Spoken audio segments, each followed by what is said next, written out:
Yup, you guys saw the title and the thumbnail correctly. I bought the worst Switch 2 game to ever exist. And no, this isn't my personal opinions saying that this is the worst Switch 2 game ever to exist. This is the public opinions of this game.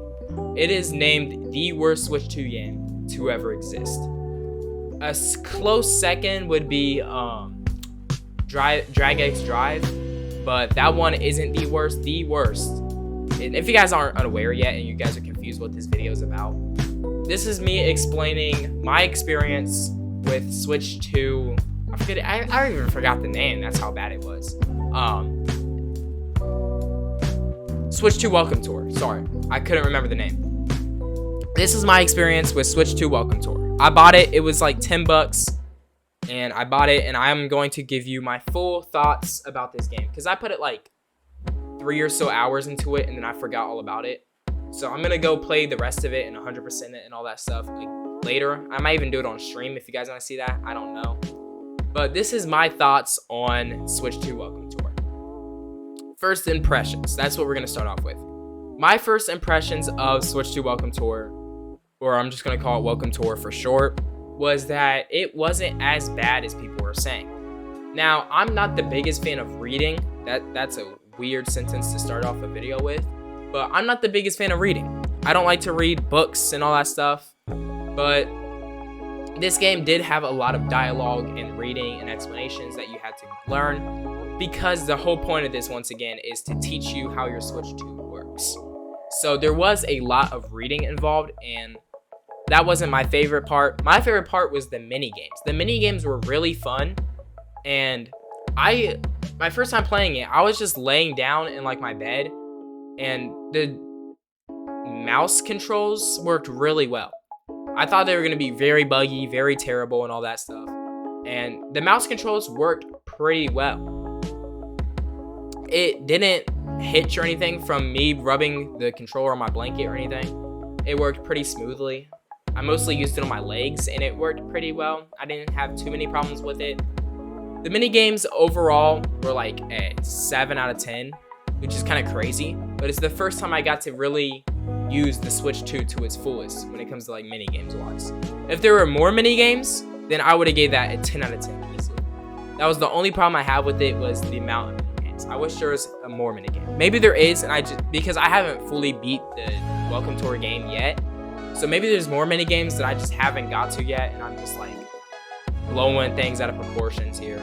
But the amount of mini games was the only problem I had with the mini games. Now, getting to the mini games was another problem I had, because like I said earlier, I didn't buy the game to read. I bought it just to play the quick little mini games and have a fun little time. Now I know I'm not the target audience for this game, because the target audience is people who want to learn like what makes their Switch 2 work, I guess.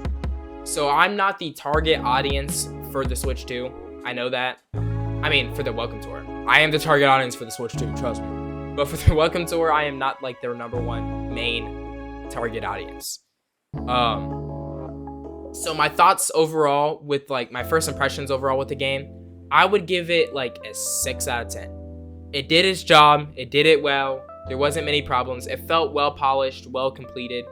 I didn't have many issues with it outside of the reading part, because, you know, I'm personal preferences.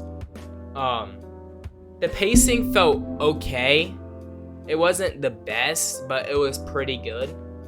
Once again, I'm doing this report of it with only like 3 hours into the game, so I don't know exactly how the game is like pacing wise and all that stuff. That's why I'm mostly sticking to first impressions, because I didn't like fully beat it yet or play every single mini game and all that.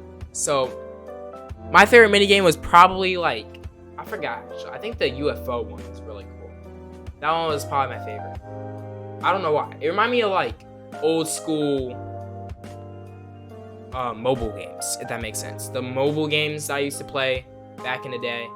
I don't know. It's a weird experience to describe, but I actually enjoy this game. Like, I thought I went in here with the fullest mindset of I was gonna hate this game, and I was going to buy this game spend 10 bucks just for a video and be done with. But I'm actually doing more than just one video because I actually enjoy this game and I was going to do some more videos with it. So I think money-wise, if you're a content creator, it's worth 10 bucks. Now, if you're just like someone who wants an extra game to add to their catalog and just play a quick little game, yeah, go for it. But outside of just like casual players or like content creators, I guess, it's not really worth the money. I think it should have been free still. I will like die on that hill. And it's a very small hill because I'm not the biggest like I don't really care about prices of games as much unless it's like Mario Kart World 80 bucks. But besides that, I don't think 10 bucks is really that much. Like, it's a lot, and I'm not gonna go too deep into it because I don't know a lot about like prices and stuff. Once again, I don't actually have a quote-unquote job per se because YouTube hasn't like I haven't got my first paycheck from YouTube yet, and that's because we're at 600 hours of watch time and I need 4,000 hours of watch time to get paid. So, easy way to slip in a self promo into this video. If you guys are not yet subscribed to the channel, make sure you hit that like and subscribe button so you don't miss more videos just like this one. I'm on the road to 2K subs. We're actually extremely close with 1793. So we're almost at 18K subs. So I think we can hit it by the end of this year very easily. I just need to get back to content creation. I took a month-long break from content creation, thinking of ideas for videos, and I've came up with a pretty good roster of videos that I'm going to be making. So I hope you guys enjoy this new style of content that I'm working on with the school content and the gaming content combined. I don't necessarily have a full game plan of what I'm doing. It's more of like throwing stuff out there and seeing how it does, if that makes sense. But yeah, back to the video and back to the game itself. I think this game overall, if I was to rate it as like a game, I would give it a 6.3 out of 10. I don't know why 6.3, that's just the number that came to my head. It's not necessarily a game, more of it is as an interactive instruction manual. That's what I'm gonna call it. It's more of like an interactive instruction manual, if that makes sense. It teaches you the bare minimum of like how the Switch 2 works, what makes it work, all that, and threw in some games with it. So it's a pretty good concept, not the best. I'm like on a game wise, I'm saying it's okay. Now, if I was to rate it on like, did it do its job and all that? I think it did its job really well. It taught me a lot of things that I didn't think I was gonna learn. I came in here with the fullest mindset that I wasn't gonna learn anything. I thought it was just gonna be a quick little playthrough where I wasn't gonna learn anything. I actually learned a lot, especially the little quizzes they have scattered around the Switch 2 itself. Another thing, this is probably going to be my last topic, or my second to last topic I'm going to mention, is I didn't get to play the full game. And that sounds crazy. You're probably like, what? You didn't get to play the full game? And the reason for that is you have to have the Switch 2 camera to play some of the mini games. And I don't own the Switch 2 camera. I didn't buy it. I didn't necessarily see a reason for me to buy it because every time I play Switch 2, I don't like with my friends, I play with them in person, or like with my family, I just play with them in person. So I don't necessarily see a need for me personally to buy the Switch 2 camera.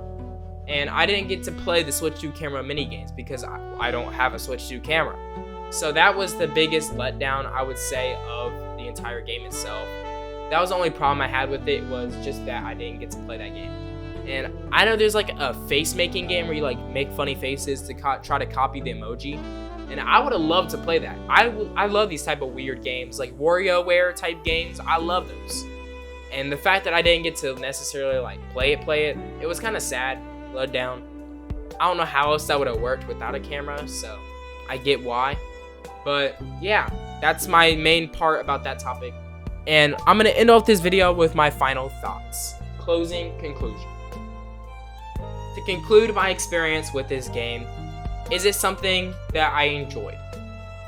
Yeah, I had a good time playing it. Is it something that I would play again? Probably not. Once you beat it, you're done. You don't need to go back. Unless you're like a perfectionist like my brother and you need 100% every game you own. Then maybe. But if you don't necessarily care about 100% in games, then you don't need to go back after the initial playthrough. Is it worth the $10?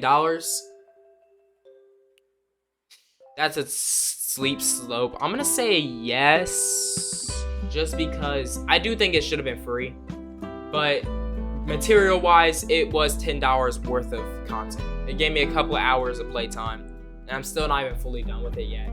So I do think it was worth the $10. I spent like $5 on Geometry Dash, but it has a lot more play potential, I guess, and come back. I don't know how to describe it.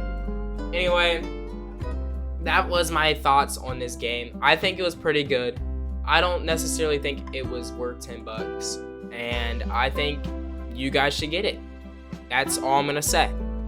So if you guys enjoyed this style of video, and if you enjoyed this video, let me know in the comments down below. I'm working on some different type of content along with gameplay content, because before we continue any further with this channel, I just want to say real quick, I am not done making gameplay videos. I am taking a break from gameplay videos because there's no games for me to make gameplay videos on. The second they drop Kirby Air Riders, I am making like 5 videos on it of me playing it. I know that's gonna get annoying, but I'm doing it. There's no, I'm trying not to get like on a rampage right now, but there's no games right now for me to really make videos on. I'm waiting for games to come out, and as they come out, I will make gameplay videos. I don't want to play the same Mario Odyssey every single time for videos. So we'll see. Like, I know I have some games that I'm making videos on later on, like Rhythm Heaven. I'll make a couple videos about that game. Kirby Air Riders, I already told you I'm making a lot of videos about that game. I love the look of it and everything about it. Whatever gets announced coming up in these directs that are about to happen, I'll make some videos about those. And yeah, that's all I had to say about gameplay videos. I'm gonna be looking for Steam games and even, I forget what it's called, itch.io games that I can make videos on. It's just a dry period for me right now. But if you guys like this style of video, and if you like the video, make sure to hit the like and subscribe button so you don't miss more videos just like this one. And without further ado, I'll see you guys all in the next video. Later.